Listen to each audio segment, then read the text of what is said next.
সাকিবের পর এবার প্রশ্নবিদ্ধ আলিসের বোলিং অ্যাকশন। সম্প্রতি বোলিং অ্যাকশন অবৈধ হওয়ায় আন্তর্জাতিক ক্রিকেটে বোলিং নিষেধাজ্ঞার মুখে পড়েছেন বাংলাদেশের বিশ্বসেরা অলরাউন্ডার সাকিব আল হাসান। তবে সাকিবই একমাত্র নয়, এই তালিকায় ছিলেন অনেক বাংলাদেশি ক্রিকেটার। এবার আবারও বোলিং অ্যাকশন প্রশ্নবিদ্ধ হল আলিস আল ইসলামের। গত ১৯ জানুয়ারি চট্টগ্রামে ফরচুন বরিশালের বিপক্ষে ম্যাচে আম্পায়ার তার বোলিং অ্যাকশন নিয়ে সন্দেহ প্রকাশ করে রিপোর্ট করেছেন। আগামী ২৫ জানুয়ারি মিরপুরে বিসিবির বোলিং অ্যাকশন রিভিউ কমিটির অধীনে পরীক্ষা দেবেন এই রহস্য স্পিনার। গণমাধ্যমকে ব্যাপারটি নিশ্চিত করেছে বিসিবির একটি সূত্র। তবে চূড়ান্ত পরীক্ষার আগে ম্যাচ খেলতে বাধা নেই চিটাগং কিংসের এই বোলারের। নেট বোলার থেকে বিপিএলের মঞ্চে এসেই বাজিমাত করেছিলেন আলিস।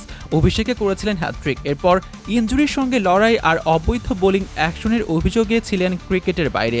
বিসিবির বোলিং অ্যাকশন রিভিউ থেকে ছাড়পত্র পেয়ে আবার ফিরেছিলেন।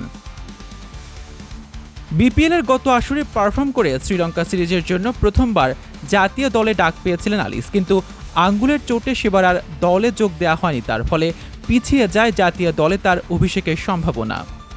৩ মাসের বেশি সময় চোটের কারণে বাইরে থাকার পর নতুন উদ্যমে তিনি শুরু করেন ফেরার লড়াই। কিংসের হয়ে বিপিএলেও নিয়মিত ম্যাচ খেলেছিলেন।